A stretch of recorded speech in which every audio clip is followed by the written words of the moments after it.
Listen, if you've just been through a breakup, I know it feels like the world is ending. I've been there, but I promise this might be the best thing that's ever happened to you. Hey guys, my name's Anastasia if you're new, and today we're talking about breakups, mostly because I have a lot of experience in that department. But not recently. I'm actually married. I've been married for about 2.5 years and I have a little baby son. And before you moan and groan about how I don't understand how you feel, I promise I do. I have been through so many breakups. Most of them were me being dumped, by the way. So I know that heart-wrenching feeling, that pit in your stomach, that like the world is bleak feeling. I really do get it. And this video, the purpose of this video is to help pull you out of that hole. Like I said, I'm married now, but that was not always the case. I went through about 5 breakups in the course of like a little bit over a year. It was almost a year time span. And that's kind of a lot of times to have your heart stomped on in such a short period of time. So let's address the wound first, because I know you're probably feeling just like your world is crumbling. If you've experienced heartbreak, you know that it's not just emotional, it's not just in your head. There's truly a physical response to heartache, and it is probably one of the worst feelings you could ever have. I remember distinctly there were times during a really serious breakup in my life where I woke up in the morning, and you know where you have that half a second where you don't realize what's happened and then everything comes back to you in the morning and it feels like you just got hit by a train all over again.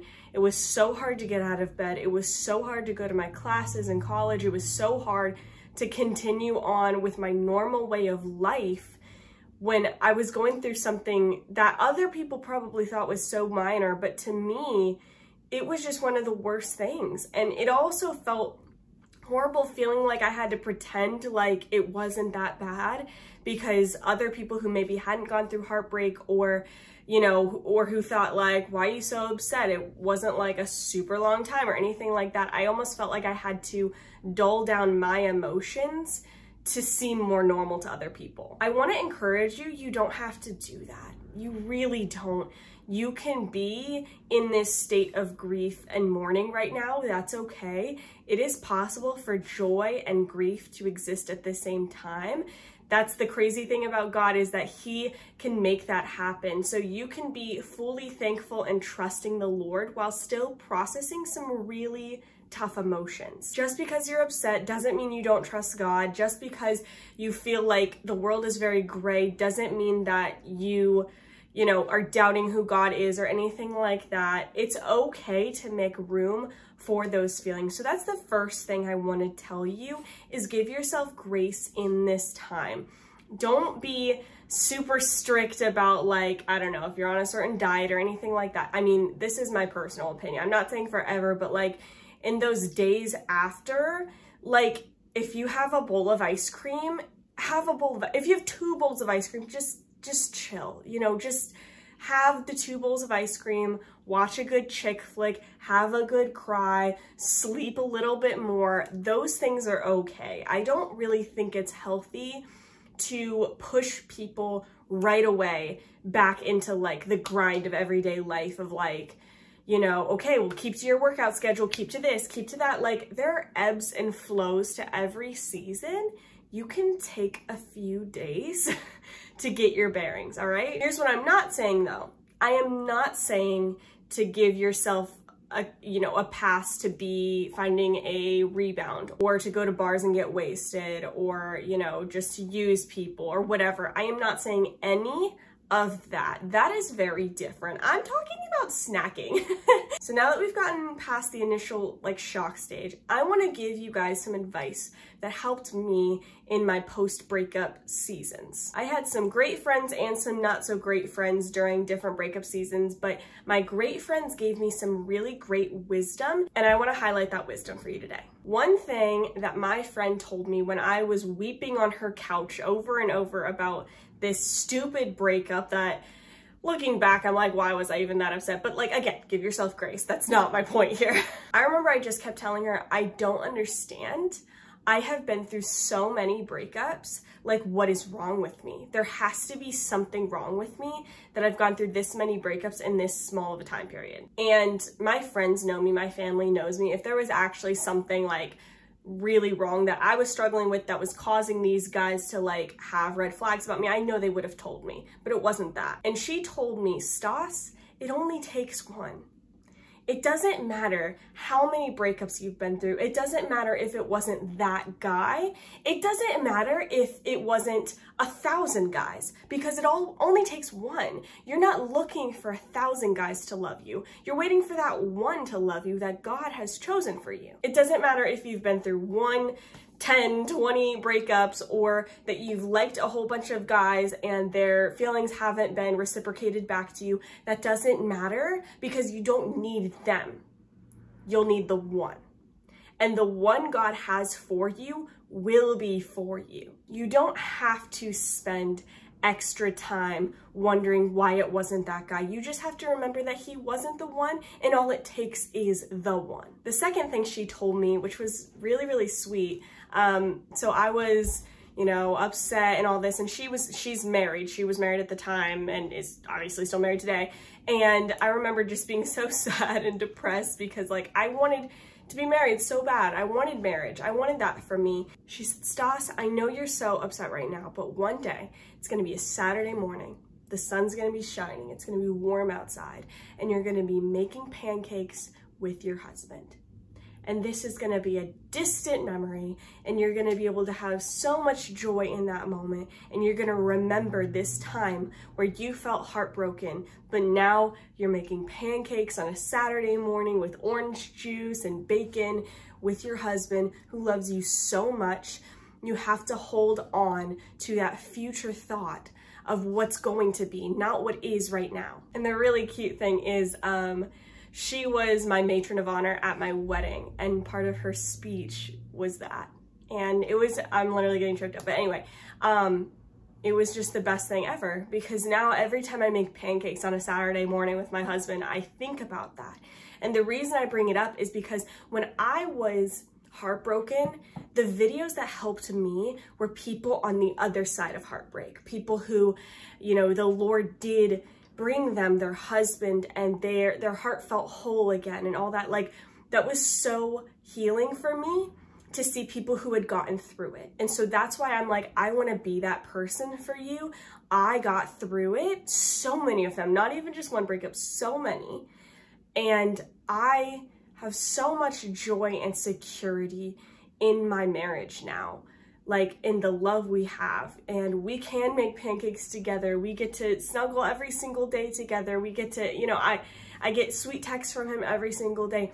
That is possible for your future. And it's okay if right now you're still feeling the pain, but you need to remember that there are future things God has in store for you, whatever those may be. And this is a breakup video. And so I do believe that a lot of women in the church, that their desire for marriage is because the Lord actually does have a husband for them. But I do know that sometimes that isn't the case. Some women are called to singleness. Now, I'm not saying that for sure is you or not, like obviously, but that's another thing to remember, is that if you are called to singleness, it's not a punishment. It's actually a gift. It means that the Lord has something so much better for you, that he is going to do something in your life that's an even better gift than marriage would be for you. So whatever that future thing is for you, just remember that God is so, so good. He is so faithful. And whether that is going to be a future husband, or whether that's going to be, you know, just a life with the Lord alone, that is not a plan B. That's the plan A, by the way. You can hold on to that thought. And I know that whenever I would hear those things in my singleness, I'd immediately get worried, because I'd be like, well, what if I'm called to singleness? What does that mean? Don't even worry about it. Here's the thing. Here's what I will tell you. My heart was to be married. And I always did feel like deep down inside that I would be married, but I always knew that I could be wrong. God could have a different life for me in store. I still prayed for my future husband though.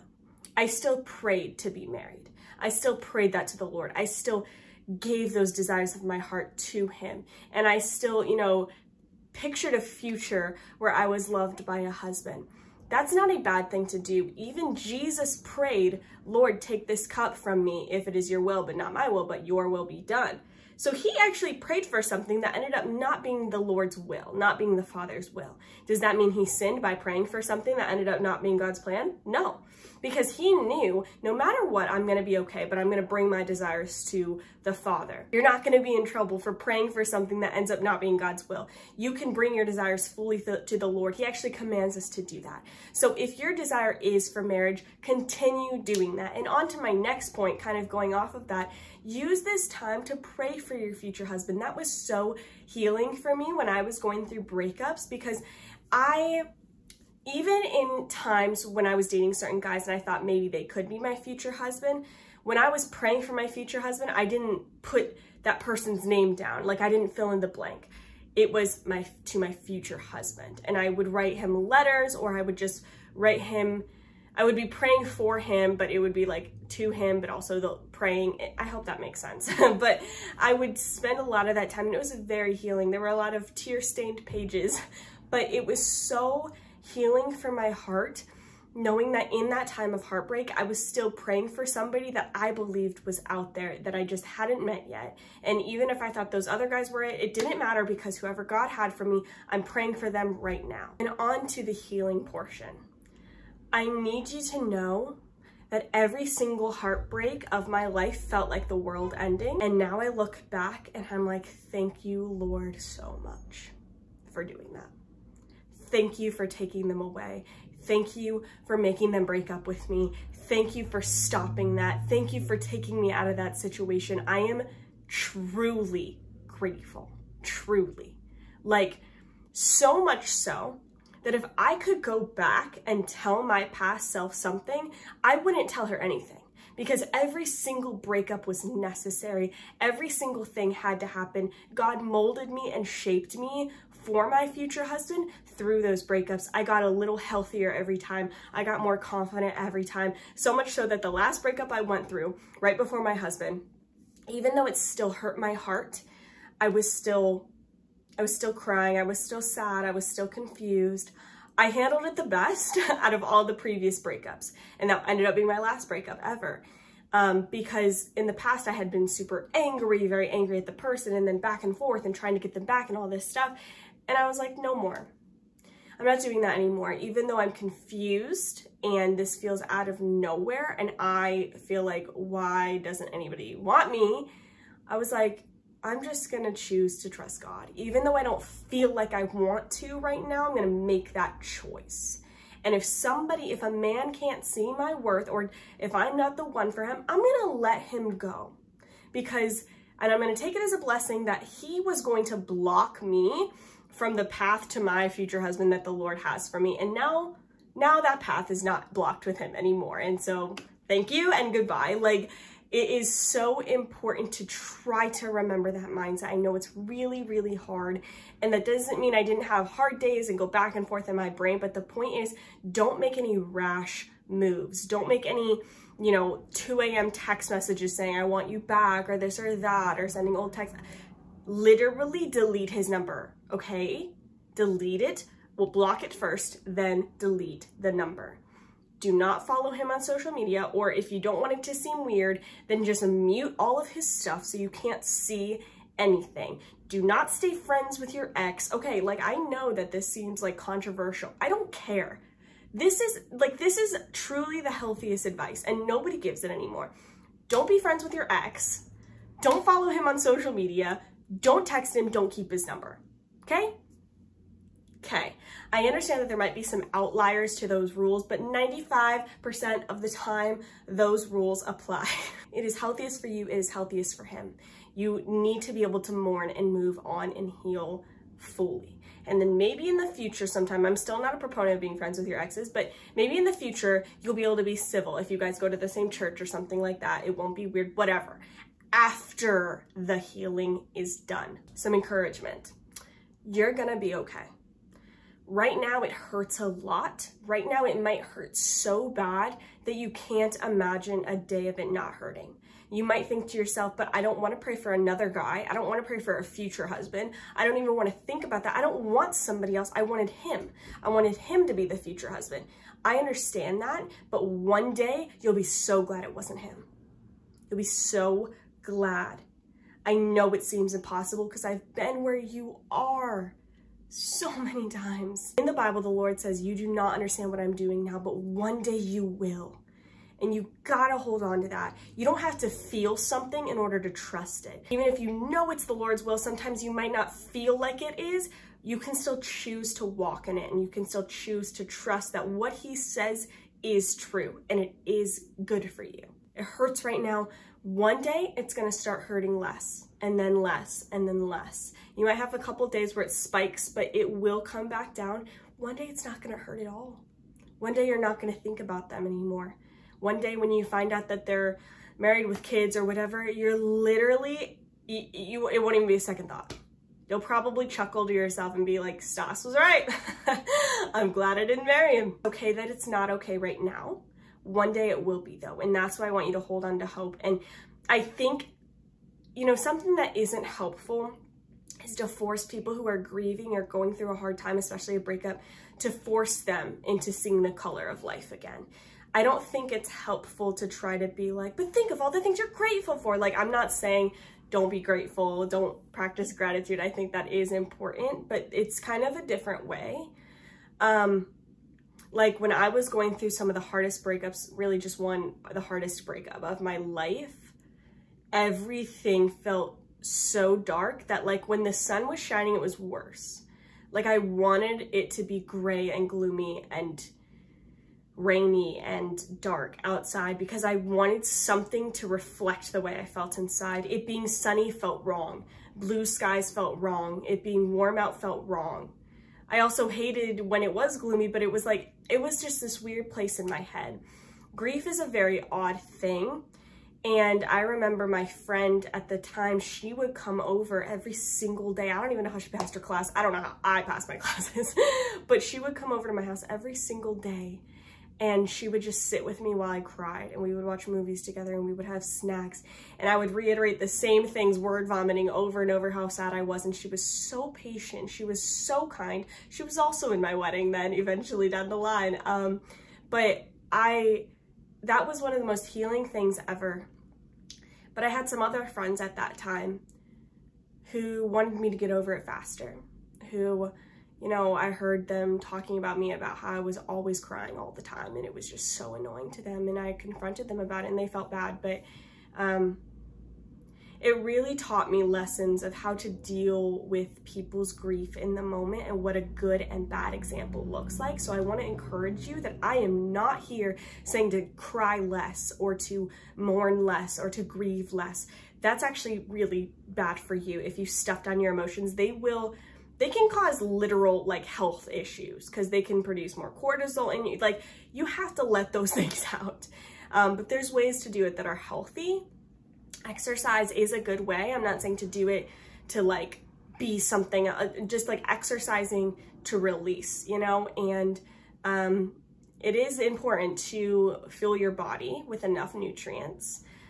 Sleep is important. Being with good friends is important. Filling your mind with good content is important. Your time with the Lord every day is vital. Prayers are vital.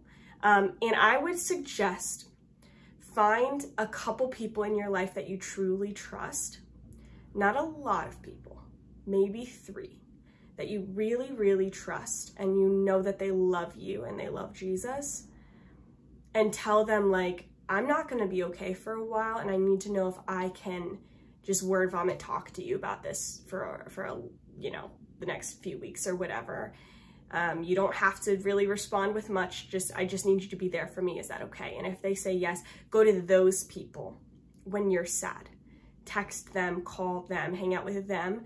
Don't do it to everybody. Don't post on social media about this stuff. You will hate yourself later if you do that. Just turn to the people you can trust, and try to focus on using this time to get stronger with the Lord. I remember during my hardest breakup, I'm almost finished, but during my hardest breakup, that was the closest to God I've ever felt in my life, because everything hurt and everything caused me to hurt. And a lot of my friends were very, very busy. So I was alone most of the time. And I would go to the prayer chapel and I would just sit there for, I kid you not, 5 hours at a time. I had a college class schedule, so obviously there were gaps in my schedule and stuff. I would just sit there and I would read my Bible and I would pray and I would listen to worship music, and I consumed myself with the Lord. And it was like the pain was there, but almost like there was ointment and Band-Aids on it. It didn't hurt so bad. And when I was there with the Lord, everything, all the pain dimmed down a little bit. And when the pain would come back, I would go straight to my Bible again. I would talk to the Lord again. I would, you know, get in my prayer closet again. I would really go after the Lord. And that is what got me through that breakup. And there's part of me that, like, I don't wish for that time back because it was so heartbreaking, but I envy the closeness that I had with the Lord during that time. And you can use this time to do that. You have a very special opportunity right now to put all your cares on the Lord and fully fill yourself with the Lord. I hope this video was a little bit helpful and hopeful for you. If you enjoyed it and want to stick around, I highly suggest this video right here. I talk about what I would go back and tell my single self if I could. Hopefully that can also aid you in your heartbreak. I really love you guys, and I'm sorry you're going through this, but I promise you're gonna be okay, and you'll even be grateful for it one day.